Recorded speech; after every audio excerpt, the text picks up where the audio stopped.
A rapper that was signed and had a song with P. Diddy walked into the 25th precinct on December 15, 2010 and confessed to shooting a man 17 years earlier.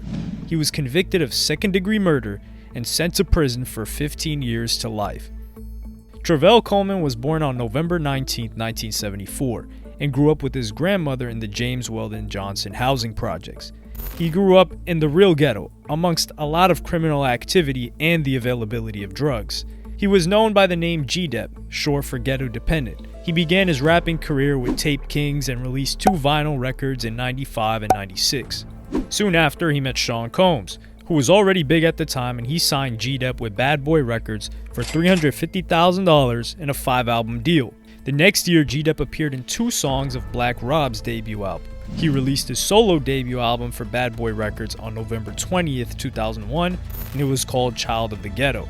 The album did not too great. It was 106th on the Billboard 200. The single from the debut album, Special Delivery, became relatively popular, and it got to number 3 on the Hot Rap Singles charts.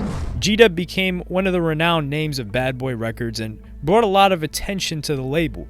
But the label had to let him go because of excessive dependence on drugs. It needs to be said that Bad Boy Records found G-Dep at a very good time, and Travell did help the label out after Biggie died. G-Dep also helped Diddy to lift his career as well, and he was signed by Diddy and featured in his music video Let's Get It too. But after Bad Boys cut ties with G-Dep, he had been looking for a new label that would sign him. G-Dep was building up a rap sheet for criminal activities. He had 25 criminal offenses, including grand larceny, drug offenses, and burglary since 2003. Also, he had been convicted and imprisoned in Rikers Island for robbery. G-Dep was mostly under the influence during this time and was dealing with personal issues. After the release of Child of the Ghetto, he began struggling with PCP addiction for a long time and grew dependent on it. The gangsta life he glorified in his songs with raps like Keep It Gangsta, which include lyrics like Keepin' America High and Why Wouldn't I, Gangsters Don't Talk, We Beat the Case and Walk. It's the same lifestyle that had tormented and disturbed him. He regretted everything good in his life, thinking that the success he had wasn't actually deserved. He was a married man with children, but he had been wrestling with his conscience for some time. His life spiraled into disarray with a slate of arrests on drugs, trespassing, and other charges. G-Dep's Bad Boy days were long gone, almost a decade gone by since his first album release. In 2010, he signed up with Famous Records to release his second album, Ghetto Legends. Everyone was talking about the Harlem-based rapper that knew him from his time at Bad Boy, and the release was supposed to be a return back to the scene and an elevation to mainstream. I'm thrilled that I finally chose Famous Records as my new label, and I'm quietly confident that with Mr. Collins' vast experience in the music industry, that Famous will be my home for some time to come. Only good things will come from this move. But that grand return was short-lived. The Harlem rapper had a deep and dark secret that ate away at him for years and made him confess to a criminal act that he somehow got away with. Travell Coleman reopened a cold case that was forgotten about by everyone. On December 15, 2010, G-Dep walked into the New York precinct and told the officers that he was the gunman in the murder of a Queens man in 1993. He even told the police that he actually tried confessing twice before, but he was sent back because the police thought he was too drunk and too high and was incapable of giving any confession. Travell had dropped out of school at the age of 18 in search of a music career. He funded recording sessions by selling coke on the streets of Harlem, he dabbled in drugs himself, and for $500 he had bought a gun. In the fall of '93, a month before his 19th birthday, Coleman used that gun to mug a stranger. G-Dep was riding his bicycle when he encountered John Henkel near a subway station of James Weldon Johnson housing projects on Park Avenue and East 114th Street, and pulled out his .40 caliber pistol trying to intimidate the victim to hand over his cash. He was standing under the scaffolding on Park Avenue, 114th Street. I was riding my bike. I told him, "Give me the money." He was kind of, unresponsive. The guy grabbed the gun, and I pulled the gun back, and that's when I fired. And the guy winced, and I didn't know what happened. Henkel tried to disarm G-Dep by grabbing the gun, but G-Dep pulled himself away and fired 3 shots. Travell didn't look where the shots hit. He immediately ran back to his bike and fled the scene. He didn't even know if the man was fatally wounded. He went around the block and came back after a while and looked from afar to see that there was a crowd with police vehicles standing by. He then backed up his bike and left. The next few days there were police in the neighborhood asking questions. The police even stopped G-Dep and asked about the shooting, and he said that he knew nothing of it. G-Dep thought the man didn't die as the police said the word shooting rather than murder. He threw away his pistol in the East River a few days later. For years, G-Dep had no idea whether Henkel had lived or died, though he later realized that he was indeed guilty of murder. What makes the case so baffling is that he initially got away with the crime, but while he might have lived in peace and under the radar, the ex-rapper subsequently revealed that the crime took a toll on him, as he struggled for years with drugs and built up an arrest record even after a successful music career. The incident simply wouldn't leave his thoughts, as he was plagued by what unfolded. It was after completing a 30-day recovery program in 2010 that Travell said that he recognized he wasn't adequately tackling his past. A lot of people were really cleansing their souls and really getting to the root of their problems. I was not. I would just be embellishing, telling stories about getting high. I wasn't being totally honest. After confessing, he went on trial, was convicted of second-degree murder, and was sentenced on May 8th, 2012 to 15 years in prison. I think I was just at a point where enough is enough. It never went away, me thinking about it, so it was like I had to do something about it. His confession even disturbed the family of the victim, because it brought back a lot of bad memories. The admission reportedly even led family members of Henkel to criticize G-Dep for speaking out, saying that the revelation brought painful memories back to the surface. G-Dep felt that admitting the crime was the right thing to do, with his attorneys acknowledging at the time that many thought the decision was foolish. Conscience drove him to do something. He thinks he did the right thing, his attorney told the Associated Press. There's a lot of people who think he's a fool for doing this. He doesn't think he's a fool.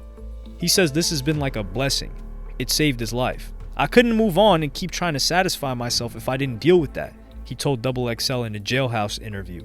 I didn't know what was going to be the outcome, but that was the only way I knew to deal with it. The victim had grabbed the rapper's .40 caliber gun and he pulled it back and fired at the man 3 times. G-Dep told authorities in a recorded statement played during his trial. After the gunfire, he said he rode off on a bicycle, unsure whether he had been struck. G-Dep didn't testify at his trial. Authorities paired his account with the 1993 death of Henkel, aged 32. He was shot 3 times with a .40 caliber gun at the same corner in October of 1993 when G-Dep was nearing his 19th birthday. The more you study the evidence, you'll see it just matches up too greatly for coincidence. However, G-Dep's lawyer questioned whether the police had made the correct match. He pointed out differences between G-Dep's statement and Henkel's shooting, such as the rapper's claim that the shooting occurred in February or March, rather than the fall, and his description of the victim as blonde and clean-shaven, although Henkel had brown hair and had facial hair. The rapper claims he has no way of knowing whether Henkel was the man he shot. According to the lawyer, he eventually filled in some of the specifics with the information provided by the police. G-Dep turned down a plea bargain in exchange for a guaranteed 15-year to life term, which is now the bare minimum he faces. Regardless, he remains convinced he did the right thing by coming forward. He has a conscience and a heart, and his conscience and his heart brought him to where he is today, his lawyer said after court. He's probably making the most powerful statement of a rapper that his era can make, which is to be accountable and to do the right thing. After signing up with Bad Boys, Travell had a daughter and a girlfriend, but after that relationship ended, he met Crystal Sutton at a club. The couple was married in 2004 and had twin boys. He had experienced fame, fortune, and a family, but his guilt was eating away at him. It seemed like it just wasn't fair for me to be happy, he said. I used to curb my happiness, wait a minute, I'm smiling too much. I'm laughing too much. I felt like I couldn't really tell anybody. I didn't want them to be involved. Burdened by what happened, his music suffered, and Diddy dropped him from his Bad Boy label. It probably was the drugs, he said. I was just knee-deep in trying to medicate myself and not feel, and numb myself to whatever I was dealing with.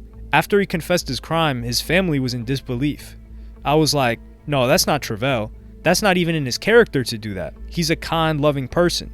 After the case was made public, Diddy talked about it in December of 2010 on Sirius XM Radio Shade 45. G-Dep is one of the nicest artists I ever worked with. You could always feel like something was troubling his soul because he was real quiet.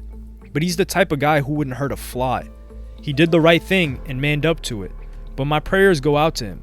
He had a real bad drug problem, and that could have caused that situation. The editor-in-chief of GQ served as the jury foreman in the murder trial of John Henkel and has written about the case. You have to concede that the man probably lived in a jail in his house in his head for 18 years. The hard part about this case is that it involves a guy who didn't really need to come forward. Who did? I mean, he needed to come forward for his conscience, but we were wrestling with this as jurors because we kind of thought, why did you come forward? Our mission is very, very specific. Is this guy guilty? And I wrestled with that because I knew he was. I just didn't almost feel worthy of passing judgment on this guy. He did kill. I don't go into this with rose-colored glasses. I completely understand that for the people who knew John Henkel, it's a different story, and we have to keep that in mind. The jury found him guilty of second-degree murder, and on May 8, 2012, he was sentenced. He was 38 years old. The case of Travell Coleman has haunted me, Nelson said. I think the guy got a bad shake. I think he did something honorable and society punished him for it. Travell separated from his wife in 2008, but Sutton said she's still standing by him. She said she's still in doubt that her husband shot Henkel, but is now a different man. It's a different Travell to me, not on drugs. He feels freer, and you can tell by talking to him. He sounds a lot better, like the Travell I first met, caring, loving, trying to do what he can. So 12 years after the verdict was given against GDEP, the assistant district attorney of the case made a request to pardon him from his imprisonment, saying it was too harsh. He reached out to a clemency attorney at City University, and after that clemency attorney, Steve Zeidman, sent a letter to the judge of the Coleman case, he learned that the judge had already reached out to the current state governor. Currently, Travell is married to Letitia Evans at the moment, and they've been married for 6 years, exchanging vows at Elmira Correction Facilities. Coleman's wife is also a rapper known as Hustle Bunny. We still haven't seen the outcome of whether he will be pardoned, but he's been serving time for at least 10 years now.